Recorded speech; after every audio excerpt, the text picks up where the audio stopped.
하나님의 말씀 누가복음 14장 1절부터 14절까지의 말씀입니다. 신약성경 누가복음 14장 1절에서부터 14절까지 말씀을 함께 교독하겠습니다. 제가 가지고 있는 성경은 신약성경 119페이지입니다. 1절부터 교독합니다. 안식일에 예수께서 한 바리새인 지도자의 집에 떡 잡수시러 들어가시니 그들이 엿보고 있더라. 예수께서 대답하여 율법 교사들과 바리새인들에게 이르시되 안식일에 병 고쳐주는 것이 합당하냐 아니하냐. 또 그들에게 이르시되 너희 중에 누가 그 아들이나 소가 우물에 빠졌으면 안식일에라도 곧 끌어내지 않겠느냐 하시니 청함을 받은 사람들이 높은 자리 택함을 보시고 그들에게 비유로 말씀하여 이르시되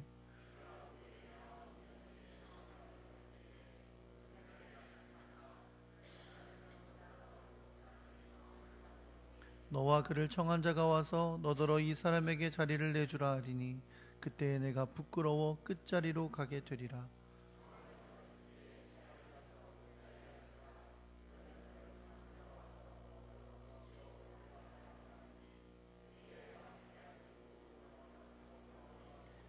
무릇 자기를 높이는 자는 낮아지고 자기를 낮추는 자는 높아지리라.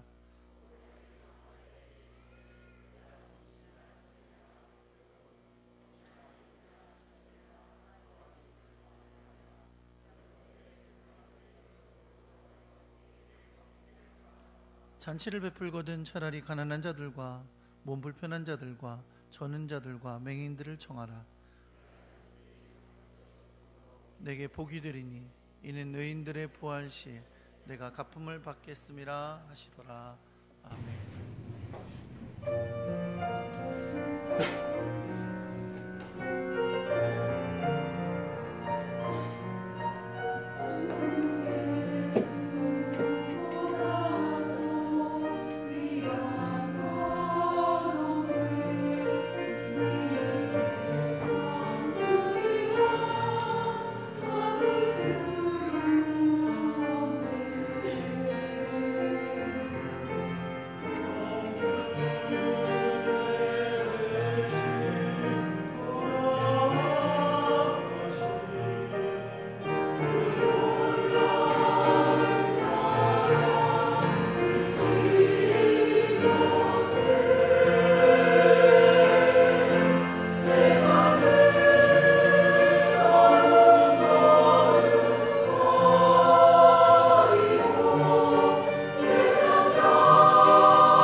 계십니다. 이현직 집사님을 아시네요. 어떻게 아시는지 모르겠는데 우리 남혜민, 임다인 두 분이 같이 오셨어요. 부녀이신가요? 네, 네, 네네. 그게 부녀 아닌가? 모녀 참. 내가 우기면 다 되는 거야. 자, 자리에 잠깐 일어나실까요? 우리 환영하며 박수하겠습니다.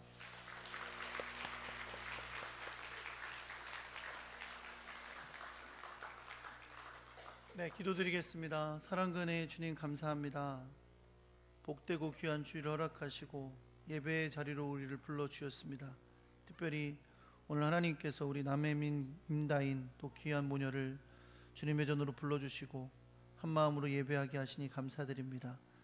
이 자리로 불러주신 것 주님의 뜻인 줄 믿사오니 하늘의 귀한 은혜를 부어주시고 주님의 크고 놀라운 사랑을 만나는 시간이 되게 하여 주옵소서. 한 가족 되게 하셨사오니 서로 교제하며 크신 주의 사랑을 나누는 저희들이 되게 하여 주시고 앞길 인도하사 하나님의 귀한 도우심을 받는 복된 인생 되게 하여 주옵소서.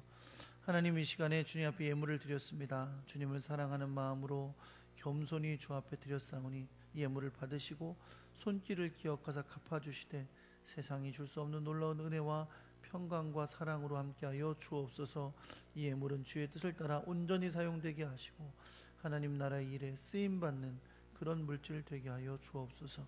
말씀을 듣는 시간입니다. 성령이 역사하셔서 우리 마음을 움직여 주시고 순종을 결단하게 하시고 주님의 뜻에 따라 걸어가는 복된 인생 되게 하여 주옵소서. 이 시간을 주님께 의탁하며 우리 주 예수 그리스도의 이름으로 기도합니다. 아멘. 할렐루야. 옆에 계신 분들하고 인사하겠습니다. 잘 오셨습니다. 사랑합니다.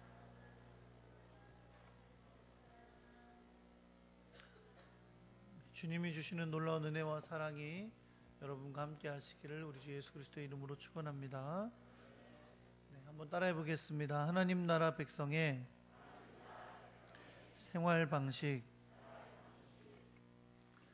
네, 이제 날씨가 참 좋은 때가 됐어요. 그렇죠? 그러니까 여행 가자고 하는 사람도 많을 테고 결혼식 한다고 오라는 사람도 많을 테고 막 그러실 거예요. 그렇죠? 오늘도 보니까 많이들 어디 가셨네. 네. 그러나 예배가 가장 귀한 것을 잊지 마시고 예배를 우선에 두시는 여러분이 되시기를 바랍니다. 할렐루야. 네. 제가 이스라엘의 성지순례를 갔다가 예루살렘을 방문했을 때 마침 그곳이 안식일이었습니다. 그리고 저희가 묵었던 호텔이 유대인들이 운영하는 호텔이었어요. 그래서 물론 뭐 관광객이 워낙 많기 때문에 관광객들을 위해서 엘리베이터는 정상으로 운영되고 있었지만 한쪽은 유대인 전용 엘리베이터가 있어서 유대인 전용 엘리베이터는 매 층마다 저절로 자동으로 서도록 그렇게 해놓습니다. 왜냐면 이거 누르면 안 되니까. 누르면 일을 한 것이 돼서 매 층마다 이제 서도록 해놓고요. 얘기를 들어보니까 유대인들이 이제 머무는 그 안식일에 머무는 호텔 객실은 전기가 자동으로 들어왔다가 시간 마치면 자동으로 나가게 이렇게 세팅을 해놓는다 그래요. 그날 스위치를 켜지 않게 전기를 켜려고 꽂거나 켜거나 그렇지 않도록 그렇게 해놓는다 그래요. 그리고 사실 그 안식일에 예루살렘 주변을 다니면 평소에 비해서 굉장히 차가 적어요. 차들이 많이 돌아다니지 않습니다. 왜냐하면 차를 타고 다니면 또 기름을 쓰게 되니까 이게 또 일을 하는 게 되니까 유대인들이 차를 잘 안 타고 다니거든요. 그래서 굉장히 거리도 좀 한산한 그런 느낌이 드는데요. 그래서 이제 호텔에 있다가 식사 시간이 돼서 식사를 하러 내려가면서 오늘은 안식일이니까 아무래도 식당이 좀 한산하겠지 그러면서 내려갔어요. 그랬더니 웬걸 호텔 식당에 들어갔는데 북적북적한 거예요. 물론 이제 관광객들 중에 중국 분들이 계셔서 좀 북적북적하기도 했어요. 중국 분들이 계시면 좀 그런 맛이 있더라고요. 그런데 그거 말고도 유대인들이 얼마나 많이 와 있는지 몰라요. 그래서 깜짝 놀랐습니다. 아니 안식일인데 유대인들이 왜 이렇게 호텔 식당에 많이 와 있나. 생각해 보니까 그게 당연한 거예요. 왜냐면 집에서 요리를 못 해 먹으니까. 그날은 호텔에서 먹는 날이에요. 돈이 없는 것도 아니니까 호텔에서 먹는 날인데, 그냥 한두 사람이 와서 먹는 게 아니라 주로 보니까 이런 큰 가족 단위 혹은 친구 단위 이렇게 와서 여러 명이 와서 같이 만찬을 즐기면서 그렇게 먹더라고요. 그러니까 알고 보니까 유대인들이 그런 이제 관습이 있는 거예요. 안식일에는 사람들을 초대해서 같이 이렇게 식사를 나누고 그러는 문화가 이제 있는 거죠.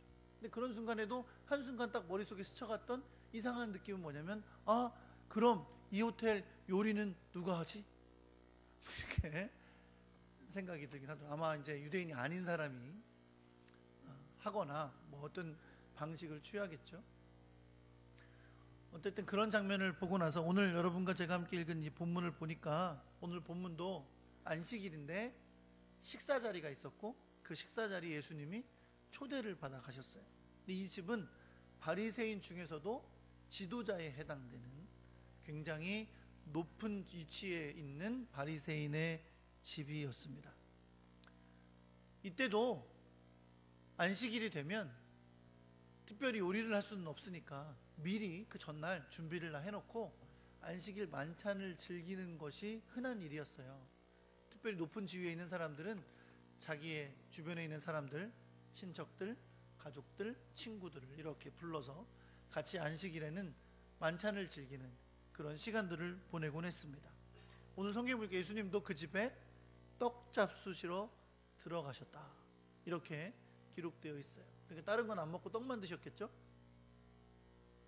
그런 뜻이 아니고 그곳에 초대를 받아 가시게 됐다, 그런 뜻입니다. 유대인의 이 식사는 초대를 받아서 식사를 할 때요, 초대받은 사람만 오게 돼 있어요. 보통 결혼식 같이 큰 행사를 할 때는, 초대를 할 때는 옷까지 보냅니다. 세마포 옷을 보낸다 그러죠. 그 옷을 입고 와야 그 잔치 자리에 들어올 수 있었어요. 그러니까 안식일 뭐 식사 자리는 그렇게까지는 하진 않았겠지만, 그러나 초대되지 않은 사람이 올 수는 없는 것이었습니다. 그런 면에서 예수님도 바리새인 지도자에 의해서 초대를 받아서 그 자리에 가시게 되었던 거죠. 자, 그러면 왜 예수님과 적대 관계를 주로 보이고 있는 이 바리새인이 예수님을 초대했을까? 이런 생각을 할 수도 있어요. 그래도 이 사람은 예수님에 대해서 나쁘게 생각하지 않는 모양이다, 그래서 초대했을지도 모른다, 이런 생각을 할 수도 있고요. 아니면 무슨 의도가 있는 것이 아니었을까, 그런 생각을 할 수도 있습니다. 그런데 어쨌든 오늘 이 성경에 보여지는 예수님을 바리새인의 지도자의 집에 식사 자리에 초대를 한 것은 사실 깨끗하고 순수해 보이지는 않아요. 왜냐하면 바로 성경의 1절에서 뭐라고 표현하냐면, 예수님이 그 집에 들어가신 것을 그들이 엿보고 있더라, 이렇게 말하고 있거든요. 물론 여러분, 예수님이 어디를 가시든 이제 바리새인들과 자주 논쟁을 하시는 일이 있었기 때문에 바리새인들이 가서 이렇게 관찰을 해요. 그런 일들이 흔히 있기는 했어요. 그러나 지금은 바리새인의 지도자의 집에 초대를 받아서 가신 거잖아요. 그래서 지도자의 집에 초대를 받은 것 자체가 순수하지 않았다고 말할 수는 없는데, 그러나 전체적인 분위기상 예수님을 바라보는 그들의 눈이 호의적인 것은 아니었다는 거죠. 성경이 그걸 보여주잖아요. 그들이 예수님이 들어가신 것을 뭐하고 있었다? 엿보고 있었다. 엿보고 있었다는 말은 무슨 몰래 보고 있었다는 뜻이 아니라 감시하며 의심스러운 눈으로 관찰하고 있었다는 뜻이거든요. 그러니까 바리새인의 집에 초대된 많은 사람들이 대부분 어떤 사람들이겠어요? 그 바리새인 지도자와 친한 사람들이죠. 그래서 오늘 성경에 보니까 율법 교사들과 바리새인들이 많았다 그랬거든요. 그러니까 그들이 그 자리에 온 예수님을 바라보면서 좋은 눈으로 바라본 게 아니라 사실은 관찰하는 눈으로, 뭐라고 무슨 얘기를 하나, 이런 눈으로 보았던 거죠. 사실 안식일의 이 식사 자리에는 사회의 저명 인사나 이런 사람들이 많이 초대됐어요. 근데 어떻게 보면 예수님도 그들이 좋아하지는 않지만 되게 유명해지고 알려진 분이거든요. 그러니까 그들이 예수님을 초대한 건 어떻게 보면 그런 의미에서 초대했을 수 있어요. 그러나 여전히 그 마음의 의도에는 뭐라고 얘기하나, 어떻게 행동하나 라고 하는 관찰하고 감시하는 분위기가 있었다는 겁니다. 어쨌든 여러분, 그럼에도 불구하고 상황은 이런 거예요. 예수님이 바리새인의 지도자의 집에 들어가셨고 그날은 안식일이었어요. 그렇죠? 그리고 사람들이 예수님에 대해서 의심스러운 눈초리로 뭔가 책 잡을 것이 없나? 라고 하면서 관찰하며 보고 있었다는 거죠. 그런 상황에 어떤 일이 발생하냐면 예수님께서 수종병이라는 병이 든 한 사람을 보시게 돼요. 이 수종병은 뭐 복잡하게 설명할 수도 있는데 간단하게 얘기하면 뭐 옛날에 과거 이제 고대의 의료 기록에 의하면 몸에 과도하게 분비의 액이 일어나서 신체가 이렇게 부풀어 오는 증세라 그래요. 얼굴도 부풀어 오르고 몸도 부풀어 오르고 특히 배가 이렇게 좀 부풀어 오르게 되는 그런 증세의 병이라고는 합니다. 굉장히 많이 힘들고 어려운 병이라 그래요. 그러니까 눈에 띄는 병인 거죠. 사람들이 보기에도 저 사람이 수종병으로 아프구나 라고 알 수 있을 만큼 심한 병이었다고 합니다. 그래서 예수님은 그 사람을 보시고 그가 병자인 걸 아셨어요. 그리고 이미 마음에 뭘 다짐하세요? 그를 고쳐주시기로, 그의 병을 고쳐주시기로 다짐하십니다. 그런데 여러분, 이 상황을 다시 한번 우리가 생각해 보면 이 사람도요, 무슨 바리새인들이 의도적으로 이 사람을 예수님이 계신다고 그 집에 오게 해서 혹시 예수님이 그를 고쳐주시나 안 고쳐주시나 보려고 했던 건 아니에요. 왜냐하면 초대받지 않은 사람이 그 자리에 오는 거는 있을 수가 없고요. 또 아마 그 사람이 비록 병은 걸렸어도 바리새인들이 초대할 만한 귀한 지위에 속한 사람이었음이 분명합니다. 그렇기 때문에 그 자리에 있을 수 있는 거예요.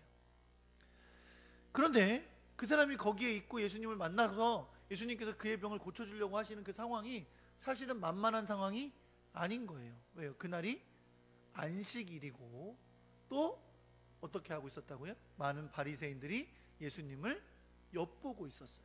관찰하고 감시하면서 보고 있었다는 겁니다.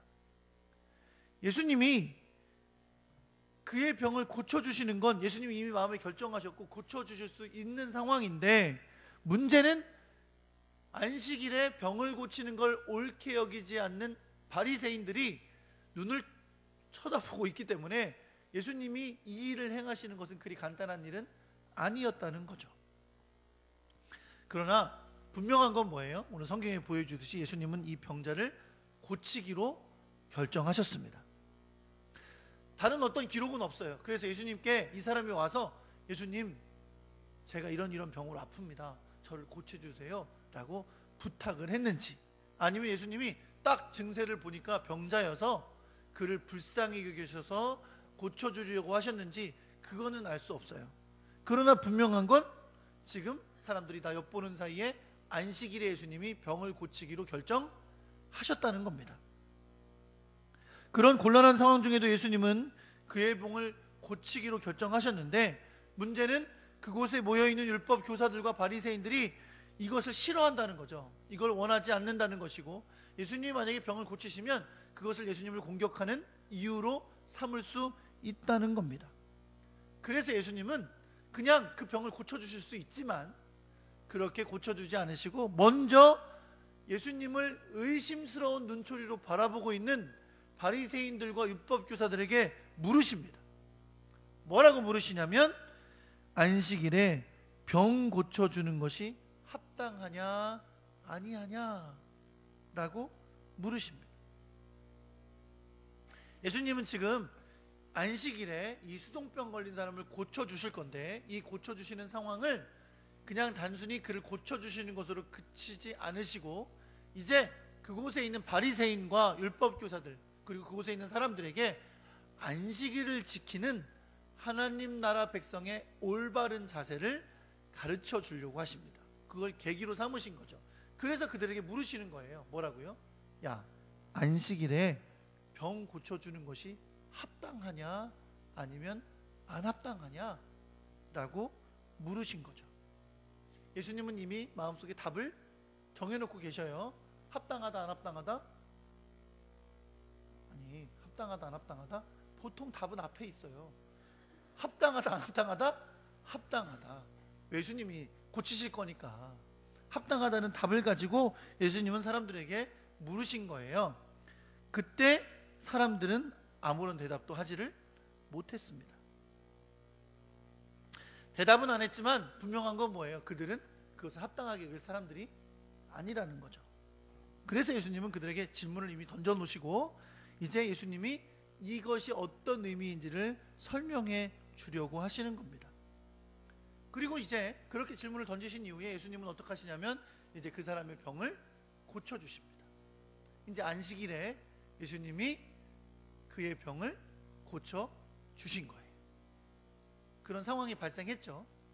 그리고 나서 예수님이 다시 바리새인과 율법교사들에게 이렇게 말씀하십니다. 뭐라고 말씀하십니까? 너희 중에 누가 그 아들이나 소가 우물에 빠졌으면 안식일에라도 곧 끌어내지 않겠느냐 라고 하세요.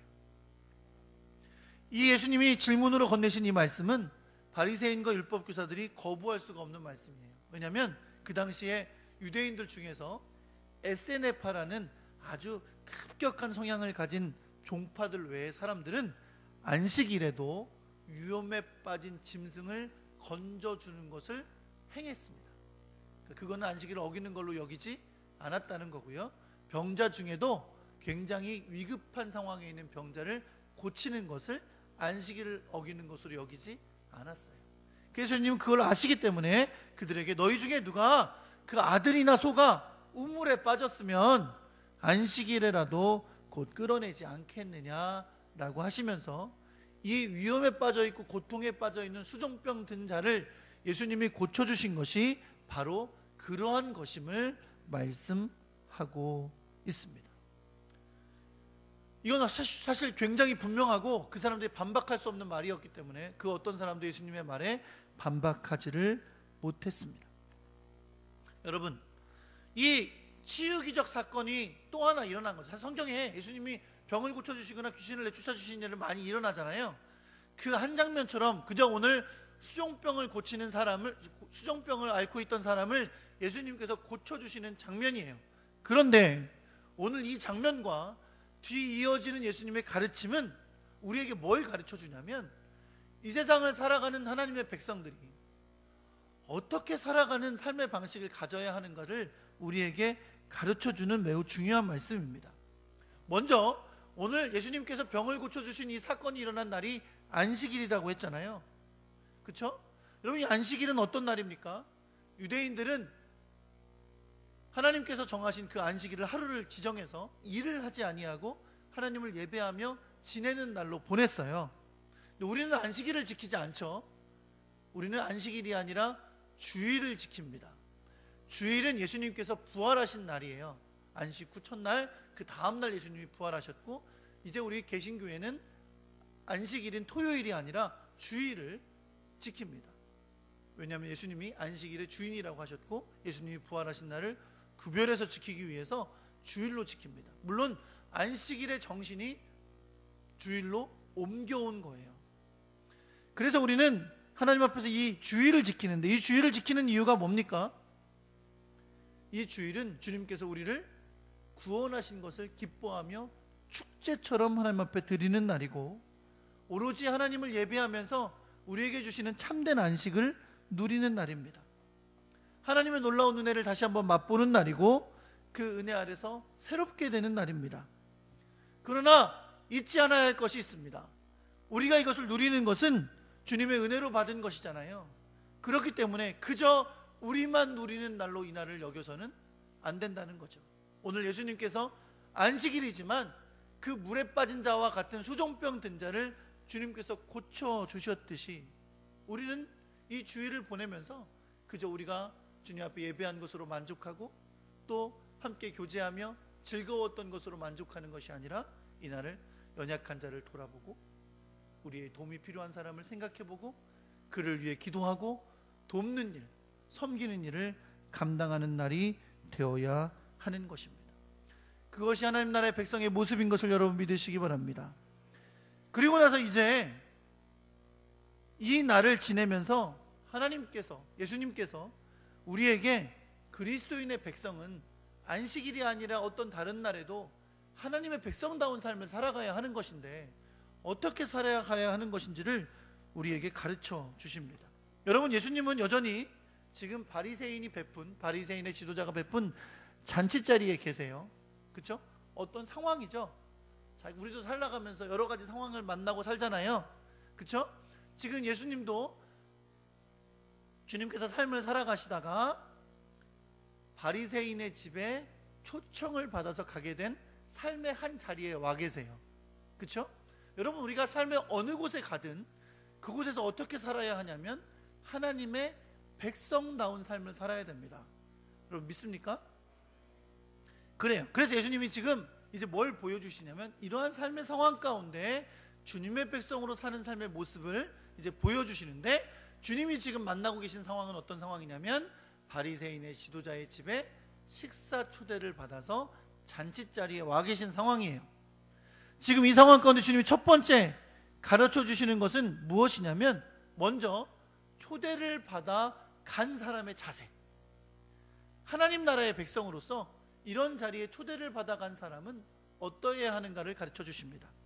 특별히 예수님은 이 바리새인들에게 말씀해 주고 계신 건데요, 여기서 뭘 말씀하고 계시냐면 바리새인들의 습관을 지적하세요. 바리새인들이 어떤 습관을 가지고 있었냐면 어떤 집에 초대를 받아서 갑니다. 특별히 유대인들의 초대를 받아갈 수 있는 잔치 중에 제일 큰 잔치가 혼인잔치예요. 혼인잔치는요, 하루만 하지 않습니다. 며칠을 해요. 그러니까 굉장히 큰 잔치죠. 그 혼인잔치에 초대를 받아 가면 이 바리새인들은 어떤 습관이 있냐면 경쟁적으로 높은 자리에 앉는 습관이 있어요.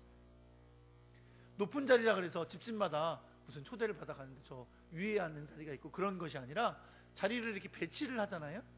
배치를 하면 보통 이렇게 디귿자의 형태를 취하면서 앉아서 식사를 하게 되는데, 이렇게 디귿자 중에 가운데에 해당되는, 양 날개가 아니라 가운데에 해당되는 곳이 사람들이 지위가 높은 사람들, 그러니까 사람들에게 존경받고 높임받는 사람들이 앉는 자리예요. 근데 이 바리새인들이 관습적으로 어디를 가든 그 높은 자리에 앉으려고 하는 그런 관습이 있었다는 거죠. 예수님은 바리새인들이 그러한 자세를 가진 것을 지적하시면서 하나님의 백성은 어떻게 해야 되는지를 가르쳐 주십니다. 예수님은 그들에게 혼인잔치에 초대를 받아서 가면 높은 자리에 앉지 마라, 이렇게 명령하십니다. 왜 그러냐? 높은 자리에 앉았다가 그보다 높은 사람이 와서 그 자리를 내주게 되면 부끄러워서 끝자리로 가서 앉게 될 거라는 거예요. 그러니까 여러분, 처음에 잔치자리에 갔어요. 그럼 자기가 나는 높은 자리에 앉아야 되는 사람이야 그러면서 높은 사람이 앉는 자리에 앉았단 말이에요. 근데 이제 조금 지나면 사람들이 더 많이 올 거 아니에요?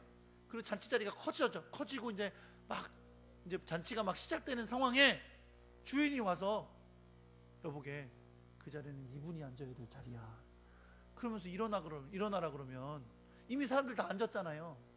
그러니 어떻게 해야 돼요? 그 자리에서 일어나서 저 끝에 자리로 갈 수밖에 없는 거죠. 다 자리에 앉았으니까. 그 상황을 이야기하는 거예요. 그래서 예수님 어떻게 하세요? 야, 처음부터 가서 끝자리에 가서 앉아라. 그러면 너를 초대한 주인이 와서 버시어 높은 자리로 갑시다. 그러면서 가면 이미 잔치자리가 다 마련이 돼 있는데 자기를 데리고 높은 자리로 데려가면 영광이 되지 않겠냐, 이렇게 말씀하시는 거예요. 여러분, 사실 이 말씀, 예수님께서 지금 하신 이 말씀은 이미 잠언의 말씀에 나오고 있는 말씀이에요. 예수님은 그 말씀을 되새겨 주시는 것이고, 사실 이 말씀을 듣고 있는 바리새인들은 이 말씀이 잠언에 있다는 걸 다 알았을 것입니다. 잠언 26장 6절에서 7절에 이렇게 기록되어 있어요. 왕 앞에서 스스로 높은 채 하지 말며 대인들의 자리에 서지 말라. 이는 사람이 내게로 이리로 올라오라고 말하는 것이 내 눈에 보이는 귀인 앞에서 저리로 내려가라 라고 말하는 것보다 나음이니라 라고 말씀하십니다. 예수님은 이미 이것이 성경에 기록이 되어 있고 교훈이 있기 때문에, 여러분, 성경을 누구보다 잘 아는 바리새인들이 이 말씀을 모를 리가 없어요. 그런데 실제로 자기의 삶에서는 그렇게 하지 못하는 거죠. 잔치자리에 가면 자기도 모르게 어딜 찾고 있어요? 높은 자리 찾고 있는 거예요. 말씀은 되게 잘하는데 자기 행동은 말씀에 따라 하지 않고 있는 것이죠. 하나님 나라 원리를 따라 살지를 않고 있는 거예요. 말씀은 많이 하는데 살기는 그 말씀대로 살지 않고 있는 것이죠. 그래서 주님은 결론적으로 이렇게 말씀해 주십니다. 어떻게 해요? 무릇 자기를 높이는 자는 낮아지고 자기를 낮추는 자는 높아지리라. 한번 따라해 볼게요. 따라할게요. 네, 암송하는 시간 아니니까 눈 감지 마시고 네, 같이 그냥 따라하시면 돼요. 네, 무릇 자기를 높이는 자는 낮아지고 자기를 낮추는 자는 높아지리라. 할렐루야. 여러분, 이게 하나님 나라의 원리입니다. 뭐가 하나님 나라의 원리라고요? 자기를 높이는 자는 낮아지고 자기를 낮추는 자는 높아지는 것, 이게 하나님 나라의 원리입니다. 그럼 하나님 나라의 원리 아닌 거 얘기해 보세요. 하나님 나라의 원리의 반대인 거 뭐예요? 자기를 낮추려고 하지 않고 그저 높이려고 그러는 거. 그건 하나님 나라의 원리에 맞지 않는 거예요. 되게 보기 힘든 거죠. 힘듭니까? 힘들긴 뭐 힘들어요. 날마다 내가 하는 게 그건데 맨날 높아지려고, 맨날 인정받으려고, 맨날 칭찬받으려고, 다른 사람들에게 높임받고 섬김받으려고 그러는 것이 우리의 모습인데, 성경은 분명 그것은 하나님 나라의 원리가 아니고 하나님 나라의 백성의 모습이 아니라고 말씀하십니다. 교만해서 자기를 높이려는 것은 하나님 나라의 백성의 모습이 아닙니다. 하나님 나라의 백성은 어떤 사람들이에요? 자기를 스스로 낮추는 사람들입니다. 잠언 3장 34절에 주님은 이렇게 말씀하셨어요. 진실로 그는 거만한 자를 비웃으시며 겸손한 자에게 은혜를 베푸시느니라. 누가요? 하나님이 거만한 자를 비웃으십니다. 그리고 겸손한 자에게 은혜를 베푸십니다. 야고보서 4장 6절은 이 말씀을 다시 인용했어요.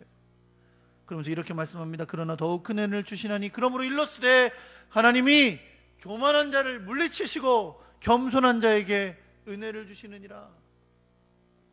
여러분, 빌립보서 2장 5절의 이후의 말씀에 보면 예수님의 모습을 이렇게 그립니다. 예수님은 하나님과 동등되신 분인데 그 하나님의 그 높으신 영광을 취할 것으로 여기지 아니하시고 자기를 비워 종의 형체를 가져 가장 낮은 모습으로 이 땅에 오셨고 죽기까지 복종하셨으니 곧 십자가에 죽으십니다. 그리고 빌립보서 2장 5절은 우리에게 이렇게 명령합니다. 너희 안에 이 마음을 품으라. 곧 그리스도 예수의 마음이니. 그 마음이 우리의 마음이 되게 하라고, 그 태도가, 그 자세가 우리의 자세가 되어야 한다고 주님은 말씀하십니다. 빌립보서 2장 11절은 그렇게 겸손히 낮아지셔서 주님의 뜻에 순종한 자를, 그 예수님을 하나님께서 어떻게 하셨는지를 보여줍니다. 하나님은 이렇게 하셨습니다. 하늘에 있는 자들과 땅에 있는 자들과 땅 아래에 있는 모든 자들이 예수 그리스도를 주라 시인하여 하나님 아버지께 영광을 돌리게 하셨느니라. 하늘에 있는 자, 천상의 권세예요. 그렇죠? 천상의 존재들, 땅에 있는 자 우리들이죠. 땅 아래에 있는 자, 산 자, 죽은 자 다 예수 그리스도를 뭐라고요? 나의 주님이라고, 나의 왕이시라고 고백함으로 하나님께 영광 돌리게 하셨습니다. 주님이 낮아지셔서 주님의 뜻에 순종했더니 하나님이 높여주신 것을 여러분 믿으시기 바랍니다. 여러분, 우리의 일은 겸손해지는 겁니다. 우리의 일은 겸손해지는 거예요. 앤드류 모레이라는 유명한 학자가 쓰신 겸손이라는 책이 있어요. 제가 자주 인용하는 말씀입니다. 그 책에 이렇게 기록되어 있어요. 당신이 하나님과 가장 가까이 있다고 믿고 가장 성령이 충만하다고 믿었을 때 교만이라는 마귀가 바로 옆에 서 있다. 주님은 우리가 우리 자신을 쳐서 복종시키며 겸손의 자리에 서기를 원하시는 줄 믿으시기 바랍니다. 높이는 건 하나님의 일이에요. 하나님이 높여주시는 거예요. 내가 높아지려고 할 일은 우리에겐 없는 거예요. 하나님 나라의 백성들은 스스로 높이는 자가 아니라 하나님이 높여주시는 자인 것을 여러분 믿으시기 바랍니다. 야고보서 4장 10절 이렇게 말씀합니다. 주 앞에서 낮추라. 그리하면 주께서 너희를 높이시리라. 주님이 높여주시는 사람 되시기를 예수 그리스도의 이름으로 축원합니다. 잔치에 초대받은 자들에게 하나님의 원리를 가르쳐 주신 예수님은 이번에는 잔치를 베푼 자에게 하나님의 나라의 원리를 가르쳐 주십니다. 예수님은 그 자에게 이렇게 말씀하세요. 만약 점심이나 저녁에 잔치를 베풀고 사람을 초대할 때 벗이나 형제나 친척이나 부한 사람을 청하지 말라고 하십니다. 여러분, 이게 좀 황당한 말씀이에요. 왜냐하면 지금 예수님은 초대받아 오셨어요. 근데 그 자리에 그 초대한 사람의 벗과 친구와 친척과 부유한 자들이 다 와 있거든요. 근데 그 자리에서 예수님이 뭐라 그러시냐면, 야, 내가 점심이나 저녁에 사람들을 초대할 때 벗이나 형제나 친척이나 부한 사람 청하지 마라. 이렇게 말씀하시는 거예요. 왜 그렇게 말씀하시냐면, 주님 뭐라 그러시냐면, 그들이 너를 도로 초청하여 가품이 될까 두려우니라 라고 하세요. 무슨 말이에요? 지금 내가 초대했잖아요. 그럼 다음번에 왔던 벗이나 형제나 친척이나 친구나 부한 사람들 중에 누군가가 나를 또 초대할 거라는 거죠. 왜?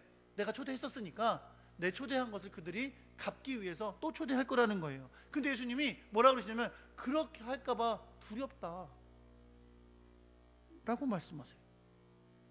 여러분, 이게 하나님의 나라의 원리라는 거예요. 무슨 뜻일까요? 예수님은 오히려 이렇게 말씀하십니다.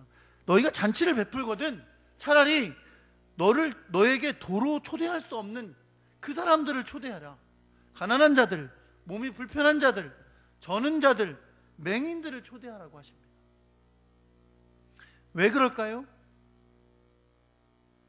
그들은 그 초대한 사람을 다시 초대해서 갚을 수가 없어요. 가난한 사람들이거든요. 연약한 자들이거든요. 갚을 수 없는 사람들인데, 그 사람들에게 내가 초대해서 베풀고 섬기고 사랑해 준 것, 그것이 하나님 앞에서 너에게 복이 된다는 거예요. 갚은 사람, 내가 초대했는데 다른 사람이 자기를 초대해서 그걸 갚아주잖아요. 그러면 이미 복을 받았다는 거죠. 이 세상에서 다 받았으니까 하나님이 주실 거는 없다는 거예요. 그러니 예수님이 그 사람이 너에게 초대해서 도로 갚을까 봐 두렵다 라고 말씀하시는 겁니다. 여러분, 주님이 다시 오실 때 영원히 부활할 걸 믿으십니까? 우리 부활할 거 믿으세요?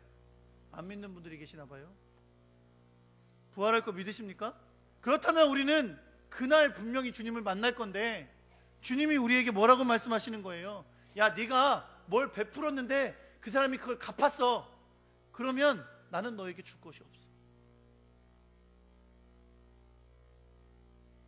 어떻게 해야 하나님이 주실 것이 있어요? 내가 나에게 갚을 것이 없는 사람에게 베풀었을 때, 그것이 하나님에게 복이 된다는, 하나님 앞에서 복이 된다는 거예요. 하나님께 받을 상급이 된다는 거예요. 잠언 19장 17절에 보면 이런 말씀이 있습니다. 가난한 자를 불쌍히 여기는 것은 여호와께 꾸어드리는 것이니 그의 선행을 그에게 갚아주시리라. 하나님 앞에 여러분, 우리가 뭘 꾸어드릴 게 있어요? 다 가지신 분인데, 그렇죠? 근데 하나님께 꾸어드릴 수 있는 방법이 있어요. 우리가 만약에 이 땅 위에서 가난한 사람을 돌보아주고 불쌍한 사람을 돌보아주고 그들에게 사랑을 베풀면 그건 하나님께 꾸은 거래요. 뭐 받을 자격이 있어요? 빚 받을 자격이 있어요. 하나님 앞에 어떻게 해야 돼요? 가난한 사람을 돌보주고 사랑하는 것, 그것이 주님께 받을 자격이 있는 복이 있는 사람인 줄 여러분 믿으시기 바랍니다. 오늘 본문의 말씀에 의하면 이런 겁니다. 이 세상에서 자기의 선행에 대해서 보상을 받으면 하나님 나라에서는 하나님의 갚으심이 없다는 거예요. 그러니 나에게 갚을 수 있는 사람이 아니라 갚을 수 없는 사람을 섬기는 것이 더 복된 일임을 여러분 믿으시기 바랍니다. 여러분, 지금 이 말씀이 가족들과 이웃들과 친구들과 교제도 나누지 말고 가난한 사람이나 도와라, 이 말씀을 하는 게 아니에요. 그들에게 한다면 받을 거 생각하지 말고 그들과 교제하는 건 아름다운 일이지만, 그러나 교제할 수 있고 그들에게 나눠줄 수 있는 여유가 있다면, 가진 것이 없는 사람, 너에게 갚아줄 수 없는 능력도 없는 사람, 그 연약한 자들을 돌보라고 우리에게 말씀하고 있는 겁니다. 우리에게 서로 주고받을 수 있는 여유가 있다면 우리는 갚을 수 없도록 어려운 자들을 섬기는 일을 잊지 않아야 될 줄 믿습니다. 이것이 주님의 마음이고 하나님 나라의 백성의 삶의 방식입니다. 사랑하는 성도 여러분, 우리가 하나님 나라의 백성으로 사는 건 우리의 매일매일의 삶의 현장에서 일어나는 일입니다. 주일에 교회에서 예배하는 것, 그것만이 하나님의 일이 아니라 우리의 삶의 현장에서 잔치를 베푸는 자리가 되든, 잔치에 초대받은 사람이 되든, 아니면 내 삶의 여러 가지 상황 속에 처하게 되는 어떤 상황이든, 우리는 하나님 나라의 백성으로서의 모습대로 하나님 나라의 삶의 방식으로 살아가야 하는 것입니다. 어떻게 살아가야 할지 하나님은 이미 말씀을 통해 우리에게 가르쳐 주셨고, 예수님은 우리에게 이 땅에서 모델이 되어 보여주셨습니다. 하나님 나라 백성들은 자기의 유익만 구하지 않습니다. 하나님 나라의 백성들은 높임을 받으려고 추구하지 않습니다. 하나님의 백성들은 하나님을 경배하고 예배하면서 자신은 언제나 겸손히 믿음의 형제자매를 나보다 더 낮게 여기고 겸손히 그들을 섬깁니다. 그리고 도움이 필요하고 어려운 사람들에게 사랑을 나눠주기를 원하는 사람들, 그런 사람들이 하나님의 나라의 백성들입니다. 우리가 왜 그래야 됩니까? 왜 그렇게 살아야 됩니까? 주님이 그렇게 하셨고, 주님이 우리로 하여금 그 마음과 태도를 담기를 원하시기 때문입니다. 그것을 위하여 우리를 구원하셨기 때문입니다. 그 하나님의 뜻에 합당하게 쓰임받는 주님의 귀한 백성 되기를 우리 주 예수 그리스도의 이름으로 축원합니다.